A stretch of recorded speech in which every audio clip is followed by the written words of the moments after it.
Oo. Kahapon, nag-file na ng kaso, Weng. Ang Yes. panig po ng second gentleman, Oo. si Attorney Manasseh Carpio sa Quezon City Regional Trial Court. Oo. Sa Baka Piskalya magtanong ho. sila, sino second gentleman? May Si second Attorney gentleman. Manasseh Carpio, asawa Oo. po ng Vice Vice Presidente President. po Kaya natin. po sa No? tinatawag na second Sa gentleman. Quezon City Prosecutor's Yes. Office. At isa po sa mga sinampa ng kaso si Congressman Chel Jokno Oo. ng Akbayan Party List na nasa linya po natin ngayon. Congressman Jokno, magandang umaga. Si Joel Suweng po ito. Good morning, sir. Good morning, Joel. Good morning, Weng, at lahat ng nanonood at nakikinig. Opo, Congressman Chel, ang hugot po ninyo, bakit kayo, si Congresswoman De Lima, Si Percy Zandania. si Chairman Jervin Luistro, oo. isang buong komite ang nagdesisyon na ilabas po ito. Yan ang hugot po ninyo, Congressman Chel. Ay, yun ang isang malaking tanong. Kasi siyempre, hindi naman kami mismo ang komite. Members lang kami ng komite. Pero may tanong din ako kasi nung narinig ko nga yung balita na sinampahan kami ng kasos, napaisip ako, sabi ko, paano kaya kung let's say nung humarap ang AMLAC sa amin sa Committee on Justice, kung sinabi nila na walang report, walang record, kakasuhan pa rin pa kaya kami? Kaya sana humarap na lang sila doon mismo sa committee if they choose to. Or kung ayaw naman ni Vice President, then pag umabot ang kaso sa Senate, kailangan mapaliwanag din naman niya sa taong bayan kung bakit nagkaganon. Na napakaraming dumaan na pera sa kanyang account based on the reports ng AMLA. Samantalang yung kanyang SALN net worth na disclose niya ay nasa 88.5 million pesos lang. Ano po ba, para maliwanawan natin, ano po ba ang basis ng kapangyarihan ng komite para ilantad ang ganitong klase ng mga dokumento at detalye na otherwise ay dapat pribado? Well, galing mismo sa ating konstitusyon yan. Kasi ang utos na sa House of Representatives through the Committee on Justice ay mag-conduct ng hearing. Ngayon, kung maalala ninyo, nung unang pinroseso ng committee yung impeachment complaints, tiningnan muna namin kung sufficient in form, tapos sufficient in substance, tapos kung sapat rin yung mga nilalaman ng mga alegasyon. At yung isang very major accusation doon sa impeachment complaints ay meron nga daw unexplained wealth. Nabanggit din yung SALN at yung ibang mga records.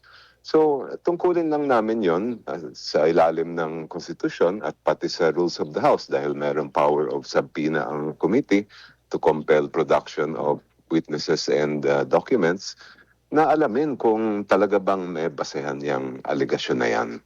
Wala kamang ginawang lumalampas doon sa binigay na mandato ng ating batas. Okay.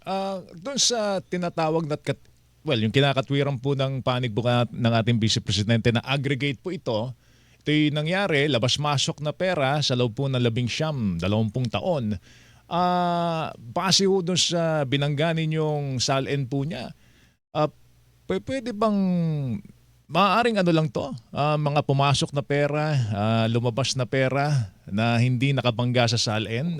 Is that possible na umabot ng billion? 6.7 billion ang inabot po nung labas-pasok po ng pera po doon sa accounts. Yun na nga ang napakalaking tanong sa lahat ng mga nagmo-monitor ng hearings namin. At palagay ko dapat yan ang sagutin ng ating Vice President. The burden is now on her to explain. Imbis na sampahan ng mga individual members ng committee ng kaso, sana ipaliwanag niya yan sa buong bayan. Pero Kasi ibang usapan yun na kung mismo titingnan natin halimbawa yung dumaan sa accounts lang ni Vice President Sara, umaabot na yan ng 2.87 billion pesos. Mas malaki pa yan sa budget ng Department of Human Settlements. At paano nangyari yun? Sana marinig din natin yung kanyang side. Pero yung detalye, Congressman Jokno, kung aalamin pa ba kung kanino nang galing yung mga pumasok na pera sa account, paglabas nito sa kanyang account, saan napunta, necessary pa ba, kailangan pa bang alamin yon, or sapat na yung hawak ninyong detalye para to determine probable cause? Yes, tama yung nabanggit niyo, Weng. Ang purpose lang naman namin, ang tungkulin namin ay to determine probable cause. Very preliminary determination yun. Mm-mm. Ang maghuhusga talaga dyan, ang Senado kung umabot sa Senate yung articles of impeachment. Mm. And for purposes of probable cause, ang kailangan lang namin tingnan kung meron bang sapat na basehan yung naka-allege sa complaint. Mm-mm. For example, dito sa unexplained wealth. At doon sa nakikita ko, I'm expressing my personal opinion here, sa nailabas na records ng AMLA at Mm-mm. sa nakita natin sa SALN, sabi ko nga, smoking gun nga yan as far as probable cause is concerned. Mm.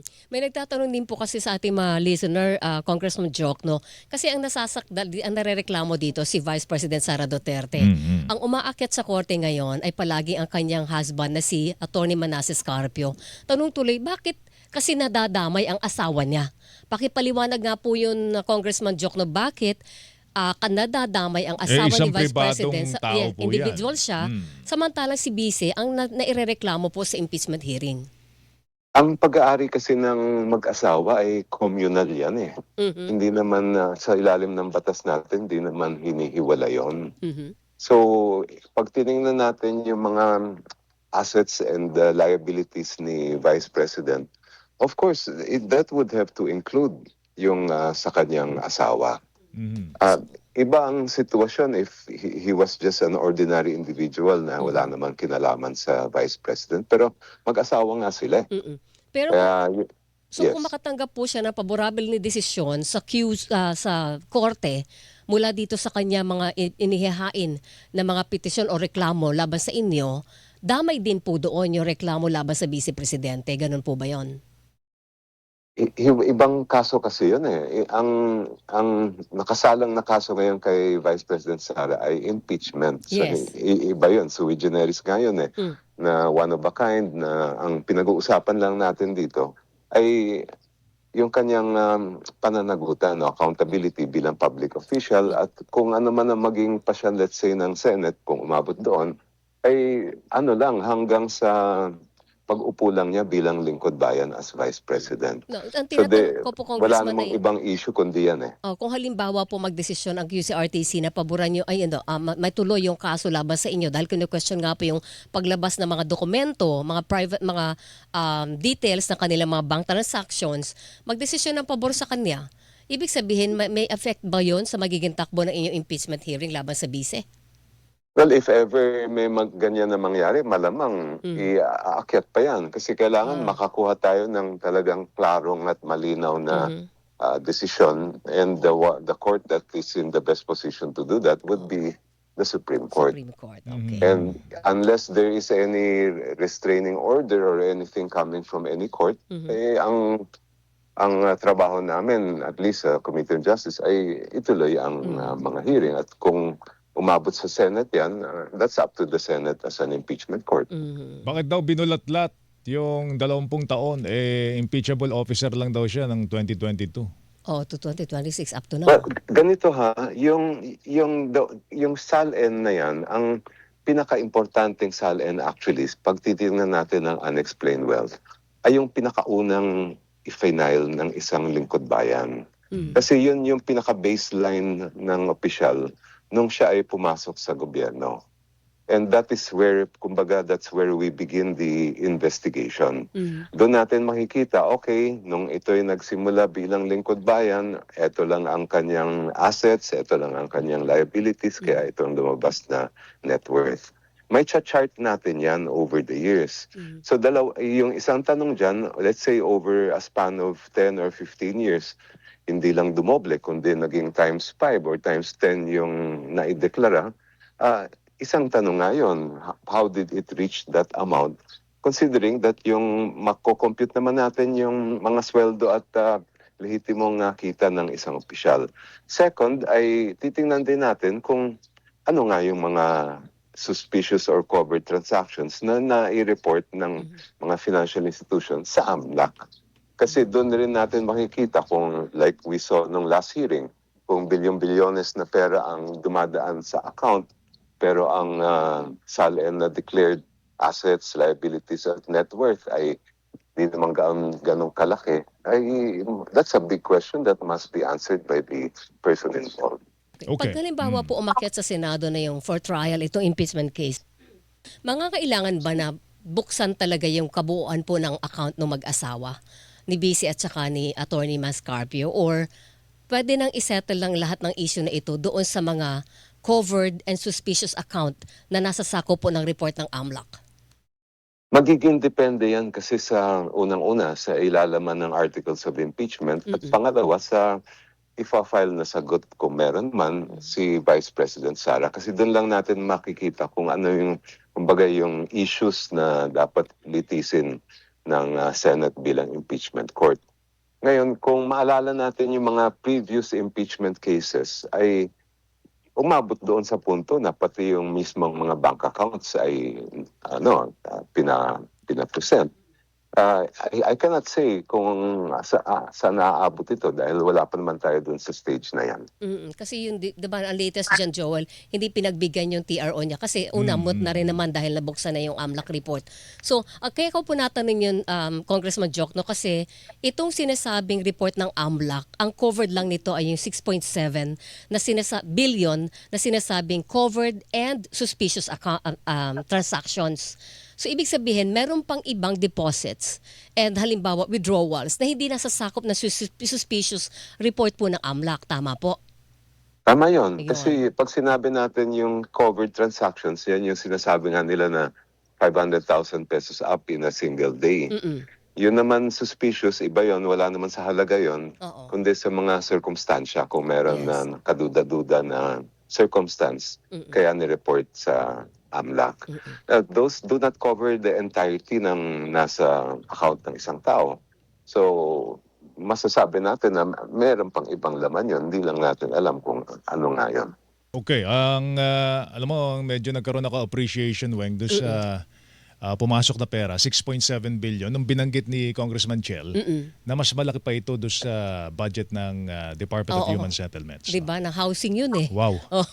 Medyo doon ko na-appreciate kung gaano kalaki yung perang Yes, yan. totoo yun. Oo. Anyway, bukas po, Kong Chel, mukhang kayo po ay Magboboto ka na. magbobotohan na. Pero tatalakayin muna isang article of impeachment pa. Yung Yung threat kina threat kay Presidente. Presidente. Oo. Paano ba magiging takbo ng tanungan po doon? At what can the public expect, no? Doon sa pagtalakay ninyo nitong particular na article of impeachment na ito?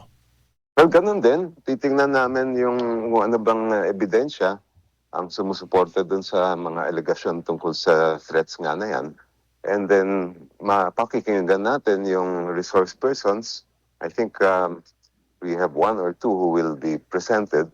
Tapos, by the endorsers. Tapos nun, yung isa pa yatang bagay, yung nang hindi nabuksan na kahon. Yung galing sa Bureau of Internal Revenue. Isisettle Yun niyo raw ang po yun. matindi yung pagdedebate namin yan ng huling hearing. Kayo bilang abogado, anong position niyo po dyan? Sans any political factor, bilang abogado, dapat ba siyang buksan dito sa committee hearing na ito, committee impeachment hearing?